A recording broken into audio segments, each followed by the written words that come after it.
Welcome to another episode of MRO Digest Dialogue. This series covers important issues related to MRO, that is, maintenance, repair, and overall. And in each episode, we invite prominent personalities to throw some light on this very important field. Today, we have with us Lieutenant General Anil Kapoor, AVSM, VSM, retired, who will be sharing his insights on this important topic. So, my first question to you, General Kapoor, is maintenance, repair, and overall is an essential part of preparation for winning battles. That is indeed one of the most important aspects. What are the challenges in MRO that you have experienced in your 40 years in the army? Thank you very much, Sumita. It's a very interesting question because it's been a very interesting journey over 40 years. Let me start by saying that I kept a scooter for 10 years, maintained and kept a car for 14 years. But in the army, as a all through my life, as a OC workshop, right till I became DGME, we were handling equipment as old as 50 years. So really speaking, we have, as we always say, three generations of equipment. One, which is called Gen X, which is vintage 60 to 70. Then we have the Gen Y, 80s and 90s. And then we have Gen Z, which is Y2K, 2000s and around. And of course, the generation keeps going to generation alpha, which is the future generation. So really, when you handle such a generation, what you find is the challenges are multifarious. So if we were to look at purely from a skill perspective alone, imagine the man who has to maintain this equipment. He has to handle equipment which is obsolete and equipment which is state of the art. Let me qualify this further. If you were to look at a radio set as an example, the old generation equipment are based on valves, and some of them still exist that way. They are housed in big drawers, and it's a bouquet of very, very bulky equipment. If you were to get into Gen Y, it became IC based, so it became very compact. And if you look at Gen Z, it is like a laptop and a computer that you and me use. Correct. And if you look at Gen Alpha, is the mobile that we use. So today, this man has to be prepared to repair the complete spectrum of equipment. So that in itself, from a human resource perspective, is a huge challenge. Now, if we were to look at mechanical equipment in a similar manner, I mean, compare a Fiat car of your childhood days maybe, and compare it with the current generation cars. Today's car literally talk to you. And those generation cars, you required a lot of skill to just adjust a carburetor. You would find so many cars standing on the roadside because the fuel air combination wasn't good. Or you found that engine tuning was not up to the mark and it would give a lot of smoke. So that is one end of the generation. And the other generation end is that you got cars today which are swanky, which have got sensors. And therefore, that same man has to now get into the current generation car, which is based on sensors. And if sensors have a problem, he has to be absolutely current to be able to replace, repair, and understand them. So, really speaking, the skill levels, if I may say, is a wide spectrum. So, if you look at the old generation equipment, you need high skills with your hands. And if you look at the current generation equipment, you need good knowledge. You have to have very good knowledge, and you should be able to use the current technologies very well to be able to diagnose them. So really speaking, that's one set of challenges that one has looked at. The other is, uh, in the earlier times, we used to see a lot of periodic and preventive maintenance for the old generation equipment. Today's equipment doesn't require so much maintenance, but when you look at the whole spectrum, the kind of spares sometimes that you need for repairs of the older generation equipment are no longer available. Most of them come import. So really speaking, a lot of innovation has to happen. And therefore, what we find in the army in particular is that the MRO is a huge, huge challenge. And all 40 years has been managing this challenge in various forms of skill upgradation, in various forms of innovation, in various forms of keeping the fleet afloat and always battle ready, because that is the crux of all MRO. To compound all this is the issue that not 100% equipment is always used. So most of it actually is not used other than during exercises or actually in an operational environment. So you are now therefore saddled with the fact that you've got some of this equipment which comes out for use only during the exercise time, and therefore a lot of maintenance, regular maintenance is going on. So it becomes a huge cost center. It becomes a huge effort in spurts. So these are some of the challenges one found, and of course, I think that is how life of a MRO professional is. Jan Kapoor, you spoke about technologies. So, rapidly evolving technologies have been the norm in the past few decades. How can technology add value to asset management in general and MRO in particular in any organization? If you could just throw some light on that. That's again a very interesting question. You see, if you look at Y2K and beyond, the new technical world order, and I call it a technical world order. Why? Because it's a very elastic world order. It is based on data, 4Ds: data, digitization, digitalization, and disruption. So while data, digitization, and digitalization is resulting in digital transformation in a very big way, it is disruption which is actually changing not only business practices, it is also changing the business model. Imagine in earlier days, could you ever imagine a Uber happening? A company running without any of their own cars. And therefore, technology is changing the whole paradigm of our livelihoods. And when we look at assets, everything today is an asset. And in the 21st century, or the century in which we are going through now, it is very, very important to realize that asset visibility is perhaps the most important thing. And when we look at an asset visibility, I think technology today gives you a huge amount of asset visibility. And if data is the new oil, technology is the oil refinery. So you can refine a lot of your asset by using technology correctly. Let me take an example from the medical field, and then I'll quickly come over back to the engineering side. Sure. Way back in 1995, I was told that, during my medical, that I think you've got strains of glaucoma. Please go and get yourself examined by the ophthalmologist. So I happened to come to RR hospital for this, and it took me over 2 days, different dilations and different things. And at the end, he wrote, there is no glaucoma. Oh.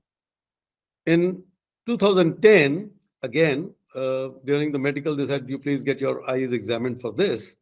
And I again went there. And this time, what I found was that the doctor sent me to 10 stations, 10 workstations. And I sat down in front of those machines. And each machine was about 5 to 10 minutes of little procedures that they followed with my eyes popped into some gadget. And after about 30 odd minutes, when I went to the doctor, he says, he just signed off. You have no glaucoma.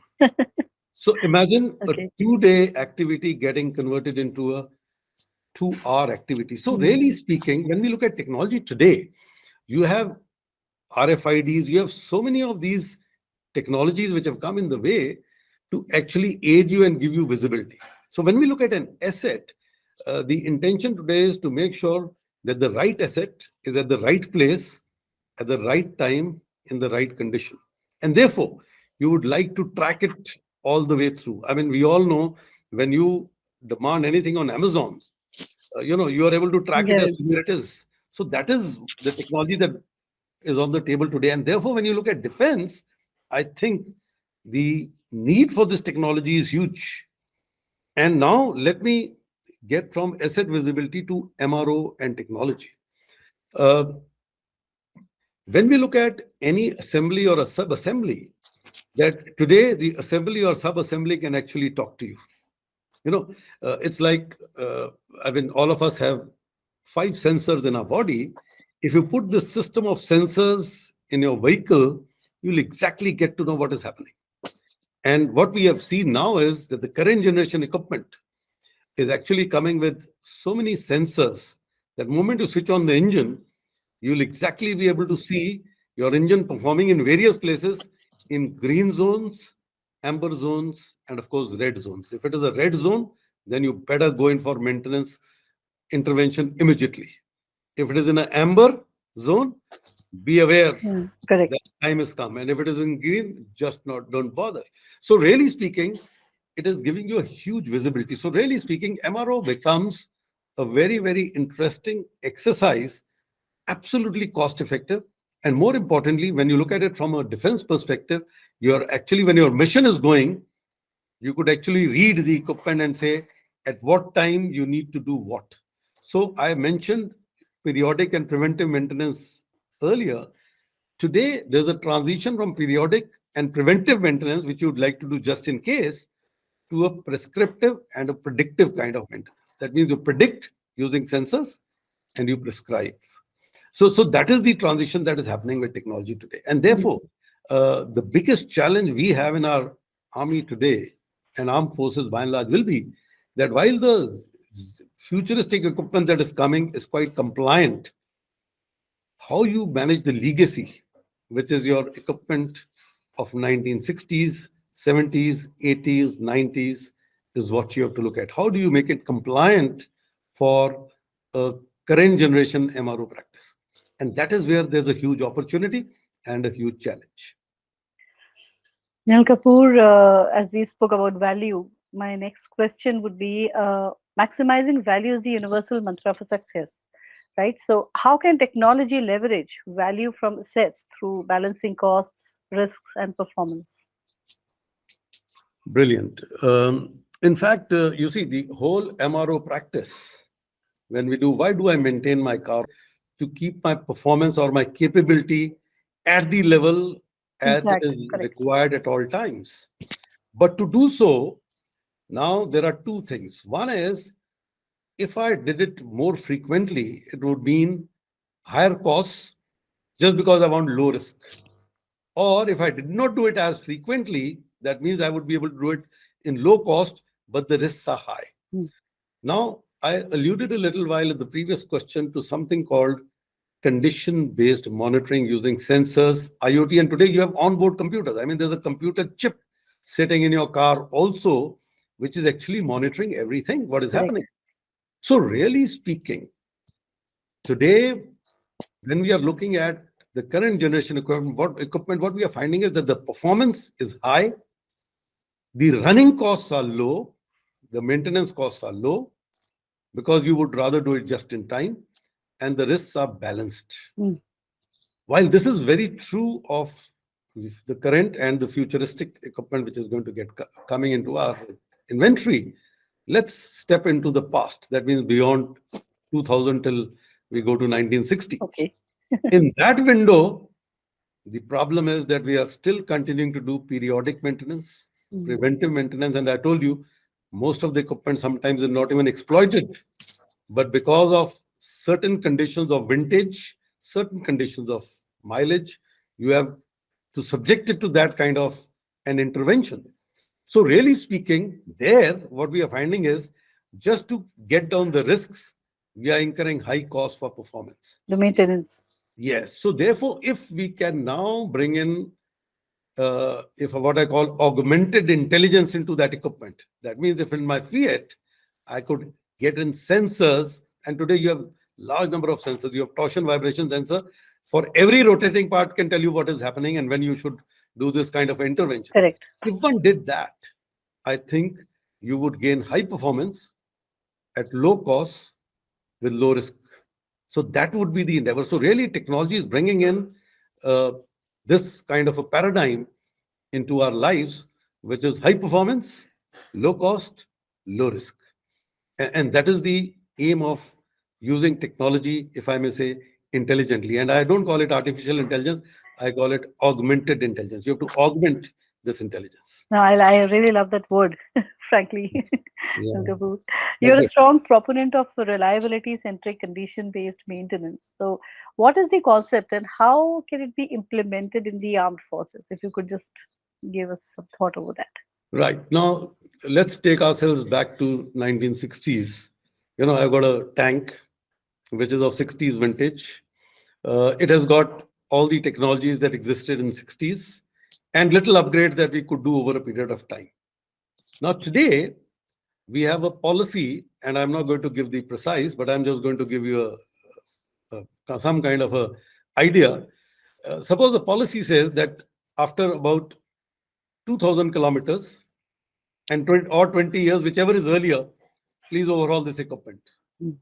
Now, what is happening is the moment now, let's look at a tank which has been standing at garage and just doing minimalistic work that is required to be done. But the moment it touches 20 years, even if it is not done 2,000 kilometers, you have to overhaul it. Yeah, correct. Look at another tank which after, within say 5 years does 2,000 kilometers.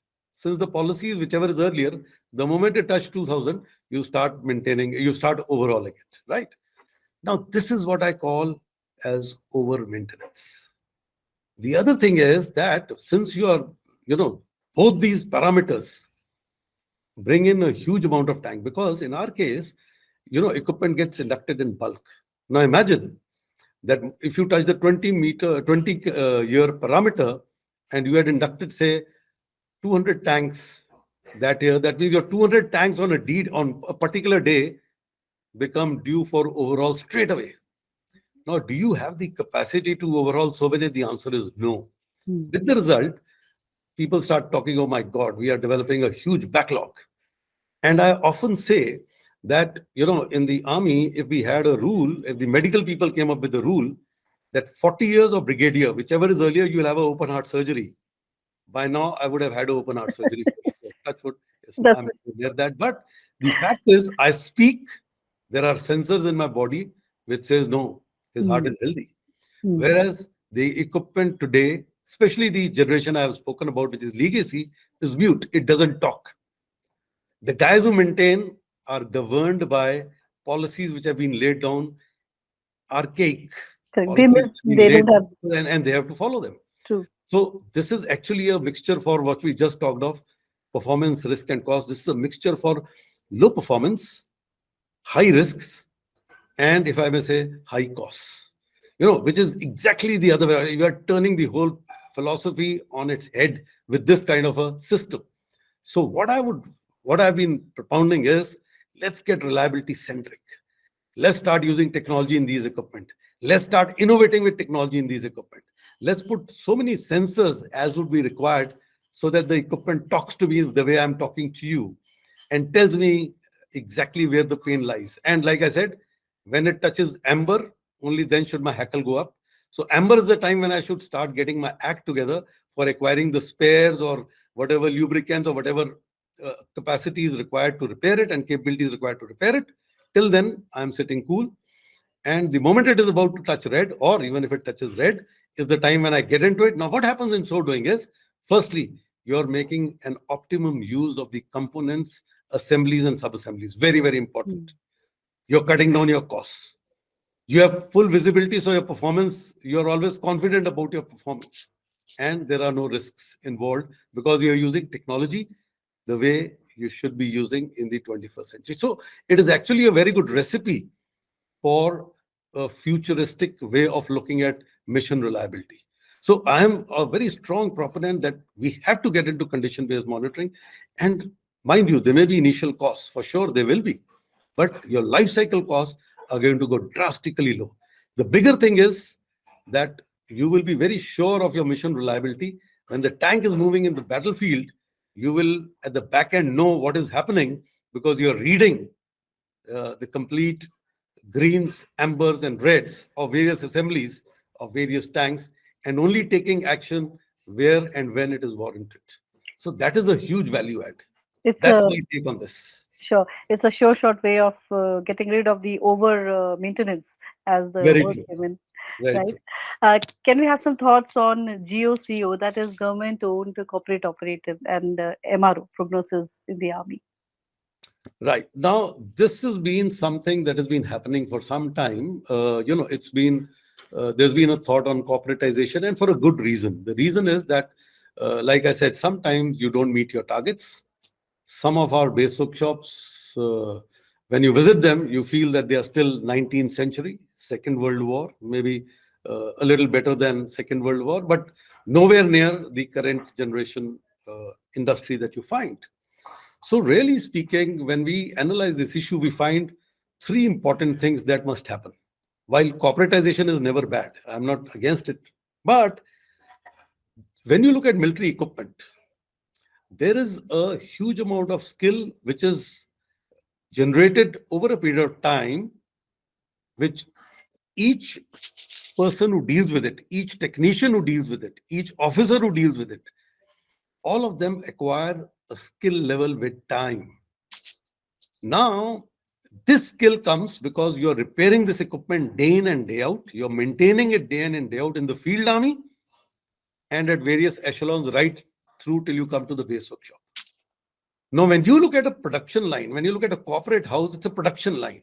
In the production line, they pick up new assemblies and create a tank out of it or create an aircraft out of it. Whereas in the core of EME, we will bring in new only if it is beyond economic repair or it is beyond any kind of repairs, whatever the reason may be. Till then, we will repair and put it. So really speaking, we are the ones who are repository of the MRO intelligence, if I may say, and MRO skills. Now, if you were to get corporate into this game of skills, they will have a learning curve. We have acquired this learning curve over 75 years, if I may say, from father to son, from senior to subordinate. Correct. We've learned it on the job.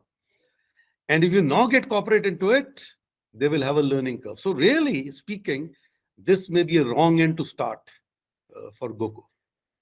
I would say what ails us is two things. One is modernization of our workshops, where corporate can do very well. And the second is making spares available. Like I told you, we're looking at vintage equipment.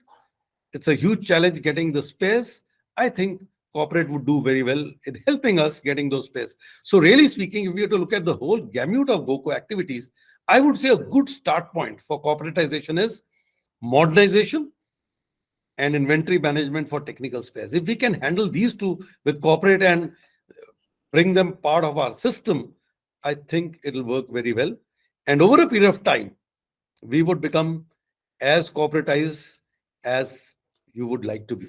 Today, what ails us is that I have the skills, I have everything, but my technicians are waiting on the floor for a spare to arrive.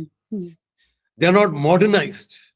And modernization requires huge amount of finances. So therefore, really speaking, it is a chicken and egg story, whether the chicken comes first or egg comes first. So whether corporate will come in and do it, or you can do it on your own.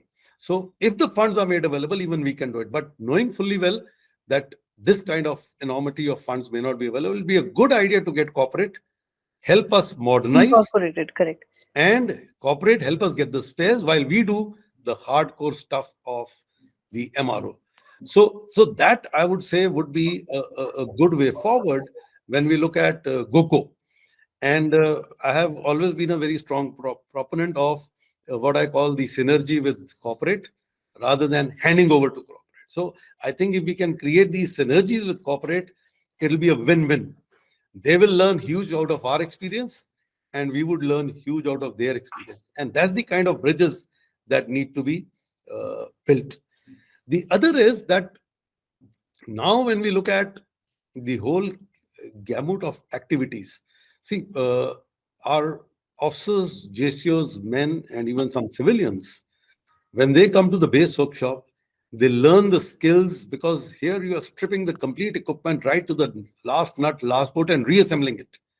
So tomorrow when he goes to the field, he's much better prepared. It is like a doctor becomes a doctor only after he does a full scale, cadaver. He opens up the whole cadaver and understands the whole mechanics of the human body. So if we were to corporatize and hand over everything to the corporate, this one value add will suffer. So therefore, I would rather say that we go about it very guarded. We go about it in a very systematic manner to actually go where it hurts most. That means it hurts us in modernization. Let's go there. It hurts us in space. Let's go there. And let the man behind the machine do his job the way he's been trained on the job and otherwise. That is what my message here would be on GOCO. Anil Kapoor, recently you spoke on technology sovereignty. How do you think this will help NextGen MRO that you spoke about? Very good. Now, you see, we are a nation today which is actually into Atmanirbharta, Make in India, and Startup India. I think all these three programs are so linked to each other that they can propel India into a, if I may say, a technology superpower. If we look at a Make in India kind of a concept or a self reliance kind of a concept, or a Startup India kind of a concept, there are only few nations in the world who have actually mastered it. We have US, we have Israel, we have South Korea, we have South Africa, we have France, and Singapore, and some more. I can keep naming a few, but let's restrict this. So, if we were to learn out of their experience, and since we have got into this overdrive, I think where we need to focus first is on absorbing technology. And when I say absorbing technology, what happens is all our transfer of technologies which happen from abroad are about processes. We have to look at transferring of design, Mm. because unless you get the design transfer of technology, process is very notionally. All of us can create those processes. Yeah, I mean, sooner or later, by hit and trial, we'll be able to create it. So I am of the view that we need to actually work out a very, very formalized national technology strategy, create a new national technology framework, and look at the next maybe 30 years towards technology sovereignty in some of the areas. Now, if you see today, India is the best digital public infrastructure platform, the best. We've done it over 7 years. Even America is amazed at what we have done. Our UPIs, our Gati Shakti, such like things don't even exist in the leading nations of the world.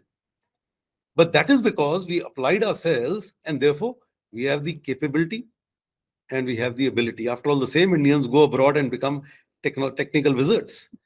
So if we were to now look at some of these programs, get into a program approach, like sometime back in 84, we looked at Indian Integrated Guided Missile Development Program. Imagine where we are today in missiles. Just 30 years, we are so self-reliant and we are exporting missiles. Why? Because we created an ecosystem through a program. So if we were to create maybe 10 to 12 such programs, ISRO is another good example, another good space program. So wherever it is a program approach, you find it has longevity because technology is dynamic. It's not a one-off, it is a journey. And therefore, I would feel India is the next ready MRO hub, global MRO hub. Today, you see, Adanis are coming up in a very big way to manufacture defense and aerospace equipment. We have the Bharat Forge, we have Larsen and Toubro's, Mm. we have Reliance, we have Tata's. Tata's is just opening a big aircraft industry.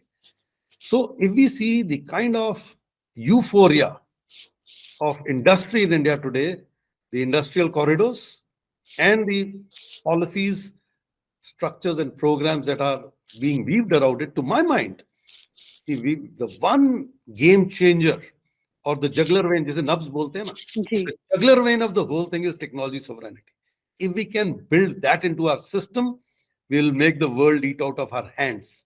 Today, a small nation like Israel boasts that you show me a technology, I will reverse engineer it in 5 minutes and give you an upgrade in the next 10 minutes. That is the kind of confidence they have. And the book is called Startup Nation. If you ever read that book, this conviction they carried 10 years back. And they have achieved technology sovereignty through a very, very well identified, structured strategy, structured program to create an ecosystem. And it's an ecosystem. Let me take out one more example. Recently, I was in US and I happened to go to the Cambridge Public Library.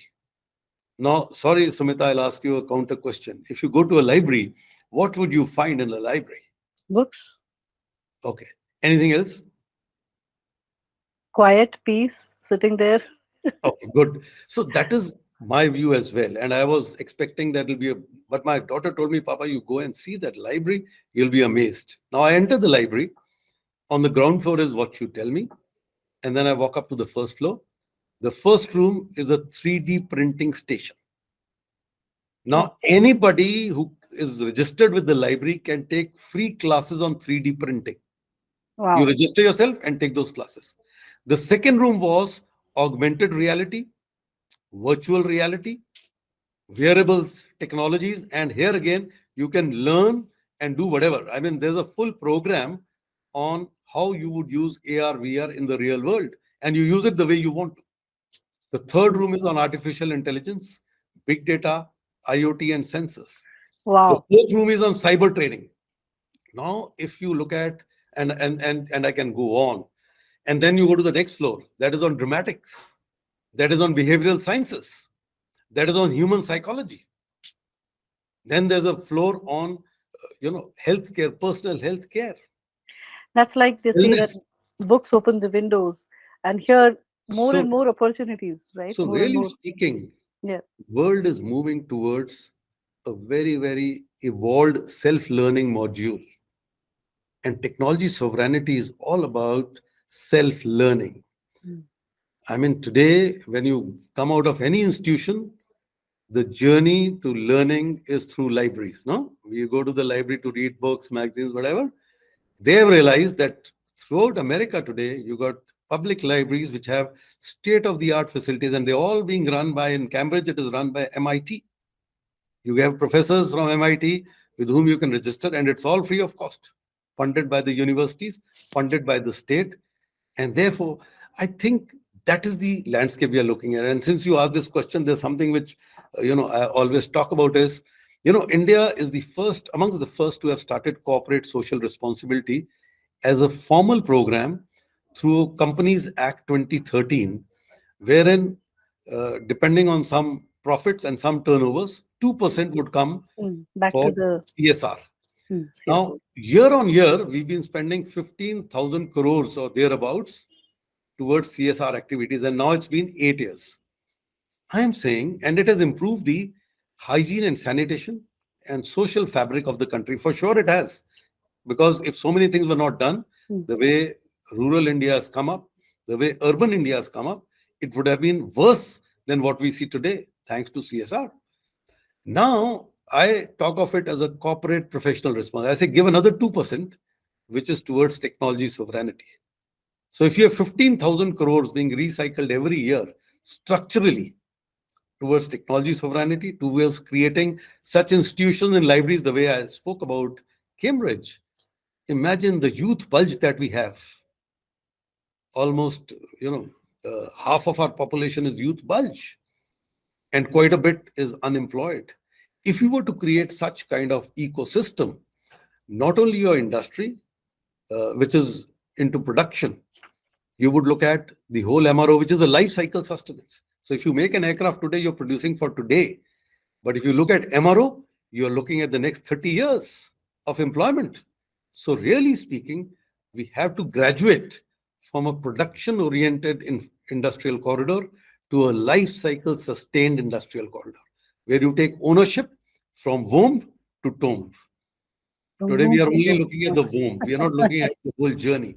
There's a womb to tomb journey. Mhm. And therefore, we need to have these MRO hospitals, if I may call, a large number of them, or a MRO mall, where people globally come down to get their stuff repaired, whether it's an aircraft, whether it's anything. Let's go to India. I think that's the place where we will get our best. It's like our yoga, everybody comes to for wellness to India. Why not for MRO? So maybe if we are technologically sovereign and if we focus like this, we will become the MRO hub of the world. And that is going to be real Atmanirbhar Bharat. Bharat. Yeah. Wow, fantastic. That is the vision we all need to work Yeah. towards with that. And so, thank you so much for your time, Lieutenant General Anil Kapoor, for your valuable insights on the topic. And we will be back with yet another episode of MRO Digest Dialogue. Till then, thank you so much for staying with us. Take care. Jai Hind.